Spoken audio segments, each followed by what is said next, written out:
जैसे जल में कमल निराल, कमल का फुल टोबियां 'ਚ खड़ा ਹੁੰਦਾ, तालावां 'ਚ ਹੁੰਦਾ।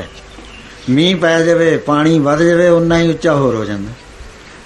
ਕਮਲ ਦਾ ਫੁੱਲ ਨਹੀਂ ਕਦੇ ਵੀ ਡੁੱਬਿਆ ਕਰਦਾ, ਚਾਹੇ ਗਜ ਗਜ ਪਾਣੀ ਵੱਧ ਜਾਏ, ਉਸੇ ਵੇਲੇ ਤਾਸੀਰ ਹੈ ਉਹਦੇ ਅੰਦਰ, ਉਨੀਓ ਡੰਡੀ ਜਦੇ ਨਿਕਲ ਆਉਂਦੀ।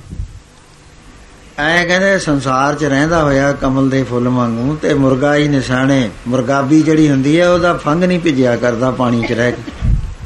ਐਸੇ ਤਰ੍ਹਾਂ ਜਿਹੜਾ ਗ੍ਰਸਤੀ ਜ਼ਿੰਮੇਵਾਰੀਆਂ ਸੰਭਾਲਦਾ ਹੋਇਆ ਸ਼ਬਦ ਦੇ ਨਾਲ ਜੁੜ ਗਿਆ, ਉਹਦਾ ਮਨ ਜਿਹੜਾ ਭਿੱਜਦਾ ਨਹੀਂ ਹੈ, ਦੁੱਖਾਂ ਦੇ ਨਾਲ ਡੁੱਬਦਾ ਨਹੀਂ ਹੈ, ਮਨ ਟਿਕ ਜਾਂਦਾ ਹੈ।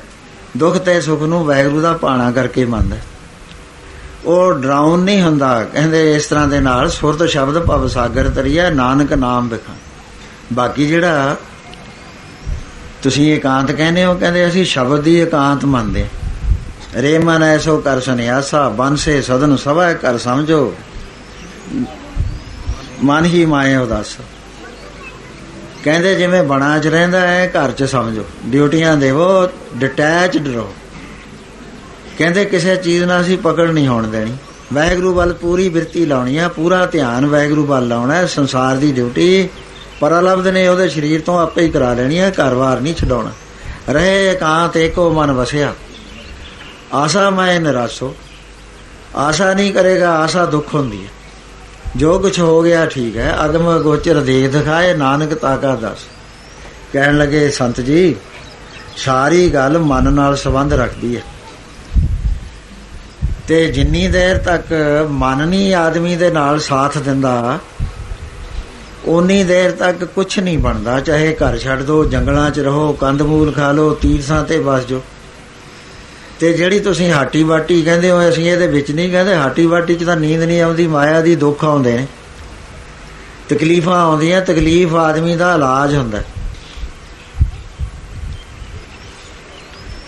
ਜਦੋਂ ਵੀ ਆਦਮੀ ਸੁਖੀ ਹੁੰਦਾ ਹੈ, ਉਸ ਵੇਲੇ ਮਸਤ ਹੈ। ਗੁਰੂ 10ਵੇਂ ਪਾਤਸ਼ਾਹ ਮਹਾਰਾਜ ਨੂੰ ਪੁੱਛਿਆ, ਪਾਤਸ਼ਾਹ ਜੇ ਸਿੱਖ ਤੇ ਪ੍ਰਸੰਨ ਹੋਵੋ ਤੁਸੀਂ ਕਿਵੇਂ ਪਤਾ ਲੱਗੇ? ਮਹਾਰਾਜ ਕਹਿੰਦੇ ਅਸੀਂ ਉਹਦਾ ਕਾਰੋਬਾਰ ਵਧਾ ਦਿੰਦੇ ਹਾਂ, ਵਿਘਨਾਂ ਦਾ ਨਾਸ਼ ਕਰ ਦਿੰਦੇ ਹਾਂ, ਉਹਦੇ ਮੱਥੇ ਤੇ ਲਿਖੇ ਹੋਏ ਮਾੜੇ ਲੇਖ ਮੇਸ਼ ਦਿੰਦੇ ਹਾਂ। ਜਦੋਂ ਚਰਨਾਂ ਤੇ ਸੀਸ ਨਵਾਉਂਦਾ ਸ਼ਰਧਾ ਭਰੋਸੇ ਦੇ ਨਾਲ, ਉਸ ਵੇਲੇ ਉਹਦੇ ਲੇਖ ਮਿਟ ਜਾਂਦੇ ਨੇ, ਚੰਗੇ ਲੇਖ ਉਹਦੇ ਉਗੜੇ ਆਉਂਦੇ ਨੇ।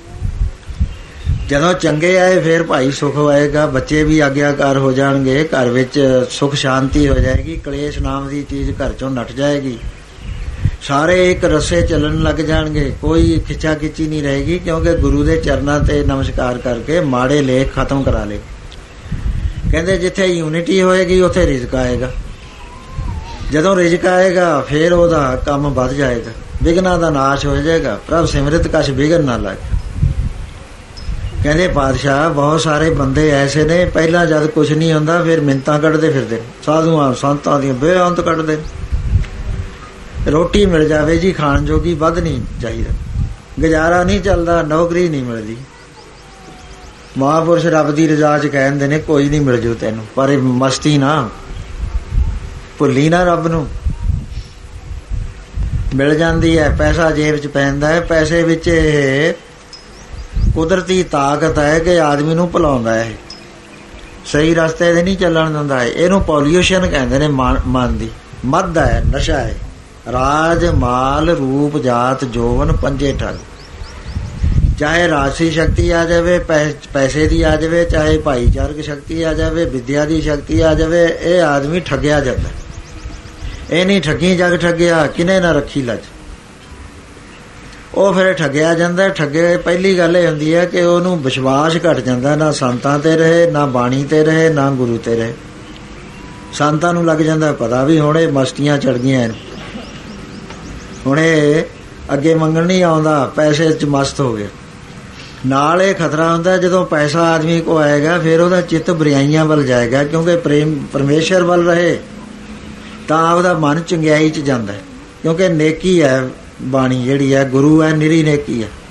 ਇੱਥੇ ਬਦੀ ਮਾੜਾ ਕੰਮ ਨਹੀਂ ਹੈ। ਜਦ ਪੈਸੇ 'ਚ ਜਾਏਗਾ ਉਸ ਵੇਲੇ ਭੁੱਲ ਪਏਗੀ, ਭੁੱਲ ਪੈ ਕੇ ਮਾਇਆ ਉਹਨੂੰ ਗਰਸ ਲੇਗੀ ਤੇ ਫਿਰ ਪਾਪਾਂ 'ਚ ਪ੍ਰਵਿਰਤ ਹੋ ਜਾਂਦਾ, ਗਲਤ ਗੱਲਾਂ ਕਰਦਾ। ਨਾਲ ਇਹ ਕਹਿੰਦਾ ਨਿਸ਼ਚਾ ਉੱਠ ਜਾਂਦਾ ਵੀ ਵਾਹਿਗੁਰੂ ਕਿਹੜਾ ਦੇਖਦਾ, ਭੁੱਲ ਜਾਂਦਾ ਬਾਣੀ ਸਾਰੀ। ਗੁਰੂ ਨਾਨਕ ਦੇ ਸਾਰੇ ਸਬਕ ਭੁੱਲ ਜਾਂਦਾ, ਮੇਟ ਦਿੰਦਾ ਸਾਰਾ ਹੀ ਸਬਕ। ਕਹਿੰਦੇ ਫੇਰ ਮਹਾਰਾਜ ਜੀ ਇਹੀ ਜੀ ਹਾਲਤ ਹੋ ਜੇ? ਕਹਿੰਦੇ ਦੇਖੋ ਜੇ ਤਾਂ ਸਾਡੀ ਹੋ ਜੇ ਦਇਆ, ਫੇਰ ਅਸੀਂ ਹੱਥਕੜੀ ਲਾ ਕੇ ਬੁਲਾਉਂਦੇ ਹਾਂ। ਕਹਿੰਦੇ ਮਹਾਰਾਜ ਕਿਸੇ ਸਿੰਘ ਨੂੰ ਭੇਜਦੇ ਹੋ? 5-7 ਸਿੰਘਾਂ ਨੂੰ ਭੇਜਦੇ ਵੀ ਹੱਥਕੜੀ ਲਾ ਕੇ ਲਿਆਓ। ਕਹਿੰਦੇ ਨਾ, ਸਿੰਘਾਂ ਨੂੰ ਨਹੀਂ ਅਸੀਂ ਭੇਜਦੇ, ਫੇਰ ਅਸੀਂ ਗੁਪਤ ਹੱਥਕੜੀ ਭੇਜਦੇ। ਸਾਰੇ ਹੈਰਾਨ ਹੋ ਗਏ ਵੀ ਸੱਚੇ ਪਾਤਸ਼ਾਹ ਉਹ ਕਿਹੜੀ ਹੱਥਕੜੀ ਹੋਈ ਜਿਹੜੀ ਫੇਰ ਤੁਸੀਂ ਭੇਜਦੇ ਹੋ? ਮਹਾਰਾਜ ਕਹਿੰਦੇ ਫੇਰ ਅਸੀਂ ਦੁੱਖ ਲਾਉਂਦੇ ਹਾਂ, ਦੁੱਖ ਉਹਦੀਆਂ ਖੁਸ਼ੀਆਂ ਦੇ ਅੰਦਰ ਭੰਗ ਪਾਉਂਦੇ ਆ, ਸੱਟ ਮਾਰਦੇ ਆ, ਫੇਰ ਚੌਂਕਦਾ ਉਹ। ਕਹਿੰਦੇ ਜੇ ਤਾਂ ਚੌਂਕ ਕੇ ਯਾਦ ਆ ਜਾਵੇ ਗੁਰੂ ਆਪਣਾ, ਫੇਰ ਤਾਂ ਕਹਿੰਦੇ ਅਸੀਂ ਖਿੱਚ ਲੈਂਦੇ ਹਾਂ। ਕਹਿਣ ਲੱਗੇ ਪ੍ਰੇਮੀਓ, ਫੇਰ ਜੇ ਸਾਡੀ ਨਿਗਾਹ ਹੋਵੇ ਉਹਦੇ ਤੇ, ਫੇਰ ਅਸੀਂ ਦੁੱਖ ਦੀ ਜੰਜੀਰ ਭੇਜਦੇ। ਜਦੋਂ ਦੁੱਖ ਆਉਂਦਾ ਫੇਰ ਚੌਂਕਦਾ ਵੀ ਮੇਰੇ ਤੇ ਆਹ ਗਲਤੀ ਹੋ ਗਈ ਤਾਂ ਮੈਨੂੰ ਘਾਟਾ ਪੈ ਗਿਆ।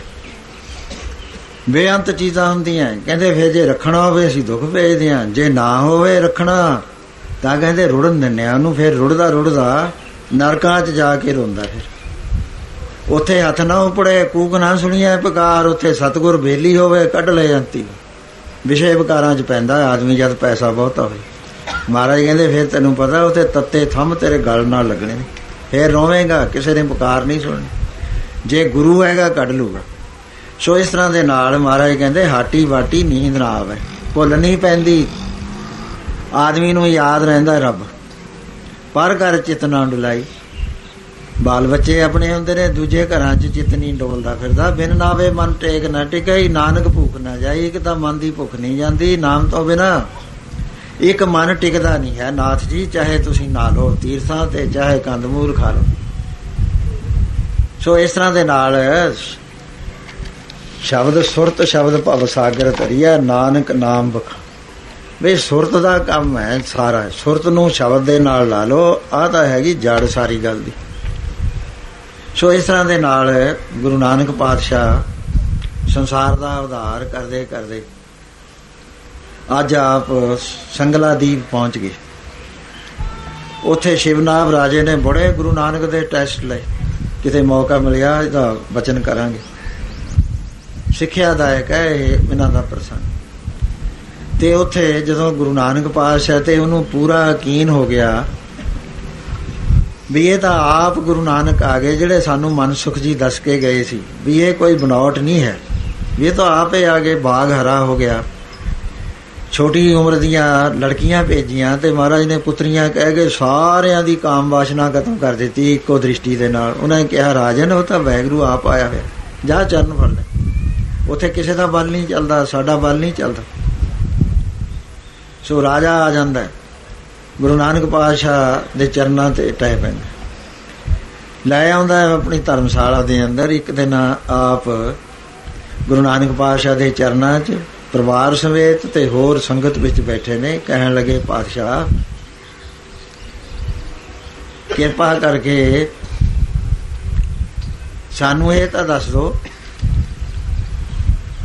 ਵੀ ਆ ਸੰਸਾਰ ਤੋਂ ਕਿਵੇਂ ਤਰ ਸਕੀਦਾ। ਇਸ ਤਰ੍ਹਾਂ ਨਾਲ ਬੇਨਤੀ ਕਰਦਾ ਪਾਤਸ਼ਾਹ, ਕੱਲਾ ਮੈਂ ਨਹੀਂ, ਜਿੰਨਾ ਸੰਸਾਰ ਹੈ ਭਜਨ ਕਰਨ ਵਾਲਾ, ਰੱਬ ਦੇ ਰਸਤੇ ਤੁਰਨਾ, ਚਾਹੇ ਨਮਾਜ਼ ਪੜ੍ਹਦਾ ਹੈ, ਚਾਹੇ ਗਾਇਤਰੀ ਪੜ੍ਹਦਾ ਹੈ, ਚਾਹੇ ਜਪਜੀ ਸਾਹਿਬ ਪੜ੍ਹਦਾ, ਮਨ ਤਾਂ ਰਹਿੰਦਾ ਹੀ ਨਹੀਂ, ਮਨ ਛਲੰਗਾ ਮਾਰੀ ਜਾਂਦੇ। ਗੁਰੂ ਨਾਨਕ ਪਾਤਸ਼ਾਹ ਬੇਈ ਨਦੀ ਦੇ ਅੰਦਰ ਚੁੱਭੀ ਪਾਰ ਕੇ ਜਦੋਂ ਨਿਰੰਕਾਰ ਦੇ ਦਰ ਤੋਂ ਵਾਪਸ ਆ ਕੇ ਸੰਸਾਰ ਦਾ ਉਧਾਰ ਕਰਨ ਵਾਸਤੇ ਸ਼ਮਸ਼ਾਨ ਭੂਮੀ 'ਚ ਬੈਠ ਕੇ ਇੱਕ ਨਾਰਾ ਦਿੱਤਾ ਕਿ ਨਾ ਕੋਈ ਹਿੰਦੂ ਨਾ ਮੁਸਲਮਾਨ, ਅੱਲਾ ਰਾਮ ਕੇ ਪਿੰਡ ਪਰਾ।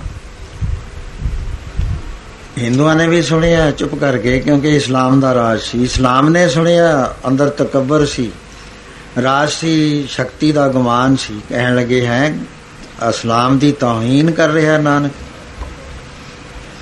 ਕੋਰਟ ਵਿੱਚ ਆ ਗਏ, ਪੇਸ਼ ਕਰਤਾ ਮੁਕੱਦਮਾ।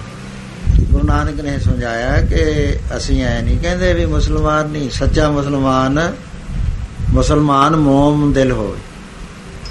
ਕਹਿੰਦੇ ਮੋਮ ਦਿਲ ਹੋਣਾ ਚਾਹੀਦਾ ਤੇ ਅੰਦਰਲੀ ਮੈਲ ਜਿਹੜੀ ਲੱਗੀ ਹੋਈ ਆ ਉਹ ਖੋ ਦੇਣੀ ਚਾਹੀਦੀ।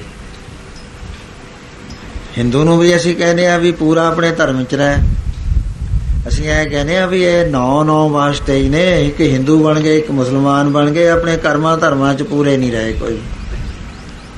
ਗੱਲ ਸਮਝ 'ਚ ਆ ਗਈ। ਕਹਿਣ ਲੱਗੇ, ਇਹ ਨਾਨਕ, ਸਾਨੂੰ ਇਹ ਲੱਗਿਆ ਤੁਹਾਡੀ ਬਾਤਚੀਤ ਤੋਂ ਕਿ ਤੁਸੀਂ ਦੋਹਾਂ ਨੂੰ ਇੱਕ ਨਜ਼ਰ ਨਾਲ ਦੇਖ, ਤੁਹਾਡੇ ਮਨ ਦੇ ਅੰਦਰ ਕੋਈ ਵੀ ਭੋਰਾ ਜਿੰਨੀ ਵੀ ਦਵਾਇਤ ਇਸਲਾਮ ਵਾਲਿਆਂ ਵਾਸਤੇ ਨਹੀਂ ਹੈ। ਤੇ ਚਲੋ ਅੱਜ ਨਮਾਜ਼ ਪੜ੍ਹਨੀ ਹੈ, ਸਾਡੇ ਨਾਲ ਨਮਾਜ਼ ਪੜ੍ਹ ਲਓ। ਗੁਰੂ ਨਾਨਕ ਕਹਿੰਦੇ ਅਸੀਂ ਤਾਂ ਹਰ ਵਕਤ ਨਮਾਜ਼ ਪੜ੍ਹਦੇ ਹਾਂ। ਚਲੋ ਜੇ ਤੁਹਾਡਾ ਚਿੱਤ ਰਾਜੀ ਅਸੀਂ ਉੱਥੇ ਚੱਲਦੇ। ਸਤਿਪੁਰਸ਼ਾਂ ਨੂੰ ਕੋਈ ਫਰਕ ਨਹੀਂ ਹੁੰਦਾ, ਉਹ ਕੋਈ ਨਾ ਕੋਈ ਸਬਕ ਦੇਣ ਵਾਸਤੇ ਜਾਂਦੇ ਆ। ਉੱਥੇ ਜਦੋਂ ਲਾਈਨ 'ਚ ਖੜ੍ਹ ਗਏ ਤਾਂ ਗੁਰੂ ਨਾਨਕ ਅੱਧਾ ਕਲਮਾ ਬੋਲਣ ਤੋਂ ਬਾਅਦ ਚੁੱਪ ਕਰਕੇ ਬੈਠ ਗਏ। ਨਮਾਜ਼ ਪੜ੍ਹੀ ਗਈ। ਉਹਦੇ ਬਾਅਦ ਨਵਾਬ ਨੂੰ ਕਾਜ਼ੀ ਨੇ ਕਿਹਾ ਕਿ ਦੇਖੋ, ਨਾਨਕ ਜੀ ਨਮਾਜ਼ ਪੜ੍ਹਨ ਆਇਆ ਲੇਕਿਨ ਇਸ ਨੇ ਪੜ੍ਹੀ ਨਹੀਂ ਹੈ। ਕਹਿਣ ਲੱਗਿਆ ਨਵਾਬ, ਨਾਨਕ ਜੀ ਤੁਸੀਂ ਨਮਾਜ਼ ਪੜ੍ਹਨ ਆਏ ਸੀ, ਨਮਾਜ਼ ਨਹੀਂ ਪੜ੍ਹੀ। ਮਹਾਰਾਜ ਕਹਿੰਦੇ ਤੁਸੀਂ ਨਹੀਂ ਪੜ੍ਹੀ, ਅਸੀਂ ਤਾਂ ਪੜ੍ਹ ਲਈ। ਹੈਰਾਨ ਹੋ ਗਏ ਵੀ ਅਸੀਂ ਨਮਾਜ਼ ਪੜ੍ਹਦੇ ਰਹੇ ਹਾਂ। ਮਹਾਰਾਜ ਕਹਿੰਦੇ ਹੈਰਾਨ ਹੋਣ ਦੀ ਬਾਤ ਨਹੀਂ ਹੈ। ਜਦੋਂ ਅੱਧਾ ਕਲਮਾ ਪੜ੍ਹਿਆ ਤੁਸੀਂ ਦੋਏ ਹਾਜ਼ਰ ਸੀ। ਇਲਾ ਕਹਿਣ ਦੇ, ਲਾ ਇਲਾ ਤੋਂ ਪਹਿਲਾਂ ਹੀ ਤੁਸੀਂ ਨੱਠ ਗਏ। ਤੂੰ ਤਾਂ ਚਲੇ ਗਿਆ ਕੰਧਾਰ ਘੋੜੇ ਖਰੀਦਣ ਲੱਗ ਗਿਆ। ਹੁਣ ਆਇਆ ਵਾਪਸ, ਮੂੰਹ ਚੁੰਗਲੀ ਲਾਈ ਦੰਦਾਂ ਦੇ ਥੱਲੇ। ਤੋਬਾ ਤੋਬਾ, ਸੁਭਾਨ ਅੱਲਾ। ਹੈ ਨਾਨਕ ਦਿਲ ਦੀਆਂ ਜਾਣਦਾ। ਦੱਸਦਾ ਗੁਰੂ ਨਾਨਕ ਨੇ ਵੀ ਕਮੈਤ ਘੋੜੇ ਇੰਨੇ, ਸਫੈਦ ਘੋੜੇ ਇੰਨੇ, ਵੇ ਘੋੜੇ ਇੰਨੇ। ਤੂੰ ਤਾਂ ਘੋੜੇ ਖਰੀਦਦਾ ਫਿਰਦਾ ਸੀ, ਸਵਾਰੀ ਵਾਲੇ ਐ ਛਾਂਟਦਾ ਸੀ। ਹੇ ਨਾਨਕ ਤੈਨੂੰ ਸਭ ਕੁਝ ਦਿਸ ਗਿਆ। ਕਾਜੀ ਕਹਿਣ ਲੱਗਾ, ਫਿਰ ਮੈਂ ਸੀਗਾ। ਕਹਿੰਦੇ ਤੂੰ ਬਛੇਰੀ ਮੋੜੀ ਜਾਂਦਾ ਸੀ, ਘੋੜੀ ਸੂਈ ਸੀ, ਘਰ 'ਚ ਖੂਹੀ ਸੀ, ਤੂੰ ਤਾਂ ਮੌਣ ਤੇ ਖੜਾ ਸੀ। ਨਮਾਜ਼ ਕਦ ਪੜ੍ਹੀ ਹੈ? ਉਸ ਵੇਲੇ ਸਾਰਿਆਂ ਨੇ ਗੁਰੂ ਨਾਨਕ ਨੂੰ ਪੁੱਛਿਆ ਵੀ ਫਿਰ ਇਹ ਨਮਾਜ਼ ਸਾਡੀ ਕਜ਼ਾ ਹੋ ਜਾਂਦੀ ਹੈ, ਲੇਖੇ 'ਚ ਨਹੀਂ ਪੈਂਦੀ? ਮਹਾਰਾਜ ਕਹਿੰਦੇ ਗੱਲ ਸੁਣ, ਨਮਾਜ਼ ਪਾਠ ਜਪਜੀ ਸਾਹਿਬ ਕੁਛ ਗਾਇ ਲੋ, ਗਾਇਤਰੀ ਗਾਇ ਲੋ, ਇਹ ਲੇਖੇ 'ਚ ਤਾਂ ਪੈਂਦੀ ਹੈ ਜੇ ਮਨ ਹਜ਼ੂਰੀ 'ਚ ਰਹੇ। ਜੇ ਮਨ ਹਜ਼ੂਰੀ ਛੱਡ ਕੇ ਛਾਲਾਂ ਮਾਰਦਾ, ਕਦੇ ਉੱਥੇ ਛੜੱਪਾ ਮਾਰਿਆ, ਕਦੇ ਉੱਥੇ ਮਾਰਿਆ, ਕਹਿੰਦੇ ਉਹਨੂੰ ਤੁਸੀਂ ਕਿਸ ਤਰ੍ਹਾਂ ਦੇ ਨਾਲ ਕਹੋਗੇ? ਇਹ ਤਾਂ ਬੇਅਦਬੀ ਹੈ। ਪਹਿਲਾਂ ਤਾਂ ਤੁਸੀਂ ਉਸ ਮਹਾਸ਼ਕਤੀ ਦਾ ਅਨੁਭਵ ਅੰਦਰ ਲਿਆਓ ਬਈ ਉਸ ਘਟ ਦੇ ਵਿੱਚ ਵਸਦੀ ਹੈ। ਪੇਖਤ ਸੁਣਤ ਸਦਾ ਹੈ ਸੰਗੇ, ਮੈਂ ਮੂਰਖ ਜਾਣਿਆ ਦੂਰੀ, ਸੋ ਅੰਤਰ ਸੋ ਬਾਹਰ ਅਨੰਤ। ਪਹਿਲਾਂ ਇਹ ਸਮਝੋ ਵੀ ਮੇਰੇ ਅੰਦਰ ਵੀ ਉਹੀ ਹੈ ਤੇ ਬਾਹਰ ਵੀ ਉਹੀ ਹੈ। ਅੰਤਰ ਵਸੇ, ਬਾਹਰ ਵੀ ਉਹੀ। ਕਹਿੰਦੇ ਅੰਦਰ ਵੀ ਉਹੀ ਵਸਦਾ ਤੇ ਬਾਹਰ ਵੀ ਉਹੀ ਵਸਦਾ। ਮੇਰੀ ਇਕੱਲੀ ਇਕੱਲੀ ਗੱਲ ਨੂੰ ਜਾਣਦਾ, ਵੇਖਦਾ ਵੀ ਹੈ, ਸੁਣਦਾ ਵੀ ਹੈ। ਜੈ ਜੈ ਦੇਖੋ ਤੈ ਹਜ਼ੂਰ, ਦੂਰ ਕਦੋਂ ਨਾ ਜਾਏ। ਜਦੋਂ ਇਹ ਤੁਹਾਡੇ ਅੰਦਰ ਵਿਸ਼ਵਾਸ ਹੋ ਗਿਆ, ਫਿਰ ਤੁਸੀਂ ਉਸ ਮਹਾਸ਼ਕਤੀ ਦੀ ਬੇਅਦਬੀ ਕਰੋਗੇ। ਮਾਮੂਲੀ ਗੱਲ ਹੈ। ਕੋਈ ਆਫੀਸਰ ਬੈਠਾ, ਉਹ ਕੋਈ ਲੈਕਚਰ ਦੇਣਾ ਚਾਹੁੰਦਾ, ਜੇ ਉੱਥੇ ਕੋਈ ਛਾਲਾਂ ਮਾਰੀ ਜਾਵੇ, ਛੜਪੇ ਮਾਰੀ ਜਾਵੇ ਤਾਂ ਉਹਦੀ ਬੇਅਦਬੀ ਨਹੀਂ ਹੋਏਗੀ। ਕੋਈ ਮਹਾਂਪੁਰਸ਼ ਬੈਠਾ, ਉੱਥੇ ਕਦੇ ਕੋਈ ਛਾਲ ਮਾਰ ਕੇ ਉੱਧਰ ਨੂੰ ਹੋ ਜਾਂਦਾ, ਕਦੇ ਉੱਧਰ ਨੂੰ ਹੋ ਜਾਂਦਾ, ਉਹ ਬੇਅਦਬੀ ਹੋਇਆ ਕਰਦੀ ਹੈ, ਕਿਉਂਕਿ ਉਹਦੀ ਹਜ਼ੂਰੀ ਦਾ ਸਤਿਕਾਰ ਨਹੀਂ ਰੱਖਿਆ ਗਿਆ।